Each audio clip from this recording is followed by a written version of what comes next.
Elements को एक sequence में क्लासिफाई करने की एक और कोशिश दिमित्री मेंडलीव ने 1871 में की। Dmitri Mendeleev was a Russian chemist and an inventor. उन्हें जाना जाता है उनके पीरियोडिक लॉ के लिए and his far sighted version of periodic table of elements. During that time only 63 elements were discovered. Mendeleev ने इन सारे एलिमेंट्स को हाइड्रोजन और ऑक्सीजन के साथ रिएक्ट करवाया। Y hydrogen and oxygen? Because hydrogen और ऑक्सीजन दोनों ऐसे गैसेस हैं जो ऑलमोस्ट हर एलिमेंट के साथ रिएक्ट कर जाते हैं। Mendeleev figured out some similarities in the properties of these elements. On the basis of these similarities, Mendeleev started to form groups of these elements. Mendeleev made 63 cards for these 63 elements.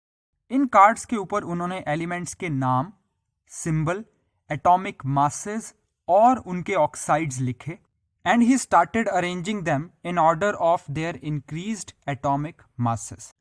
He started observing that elements having similar property actually started forming groups. लेकिन अगर आप ध्यान से देखें तो Mendeleev के periodic table में कुछ एलिमेंट्स के लिए गैप छोड़े गए थे. He named these gaps as Eka boron, Eka aluminium and Eka silicon, which were later discovered and known to be scandium, gallium and germanium. Mendeleev ने एक पीरियोडिक लॉ दिया. According to him, the physical and the chemical properties of elements are the periodic function of their atomic masses. यानी कि elements के अंदर physical और chemical properties में similarity उनके एटॉमिक मासेस की वजह से है.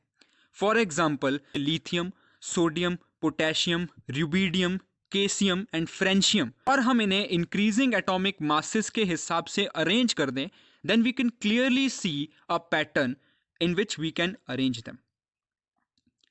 Periodicity of properties. Periodicity of properties का सिंपल सा मतलब है कि एलिमेंट्स के अंदर कुछ प्रॉपर्टीज का रिपीटेशन होना.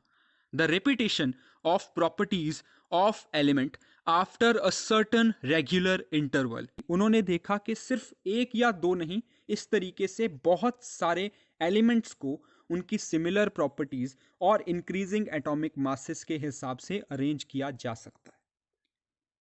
Merits of Mendeleev's periodic table. Mendeleev ने सारे एलिमेंट्स को उनके एटॉमिक मासेस के हिसाब से कैटेगराइज किया और उन्होंने अनडिस्कवर्ड एलिमेंट्स के लिए गैप्स छोड़े. गैलियम, स्कैंडियम, जर्मेनियम जैसे बहुत सारे एलिमेंट्स बाद में डिस्कवर किए गए जिनके लिए मेंडलीव ने ऑलरेडी गैप्स छोड़ दिए थे. That means his theory and his approach was quite practical कि आने वाले टाइम में और एलिमेंट्स भी डिस्कवर हो सकते हैं. ही could predict the proportion of several elements on the basis of their position in periodic table.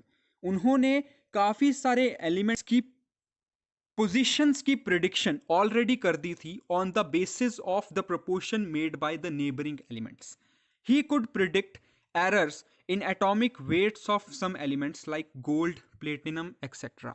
उन्होंने इसी मेथड के थ्रू काफी सारे एलिमेंट्स के एटॉमिक वेट्स में आने वाली गलतियों को भी पकड़ा.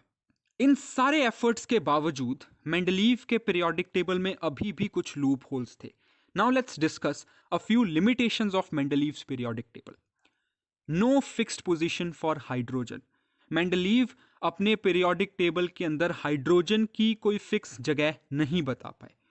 मेंडलीव के periodic table के अकॉर्डिंग हाइड्रोजन को एल्केलाई मेटल्स और हेलोजेंस के ग्रुप में डाला गया, यानी कि 17th ग्रुप में डाला गया. और हम सबको क्लियरली पता है कि हाइड्रोजन एक एल्केलाई मेटल नहीं है. No place for isotopes. अब ऐसे बहुत सारे एलिमेंट्स होते हैं जिनके एटॉमिक मासेस के अंदर डिफरेंस आता है. They are known as isotopes. Mendeleev के पीरियोडिक टेबल में इन आइसोटोप्स के लिए कोई जगह नहीं थी. For example chlorine 35 and chlorine 37 had no place in the Mendeleev's periodic table. No regular trend in atomic mass. कुछ ऐसे एलिमेंट्स थे जिनकी पोजीशन उनके एटॉमिक मासेस के हिसाब से नहीं रखी गई.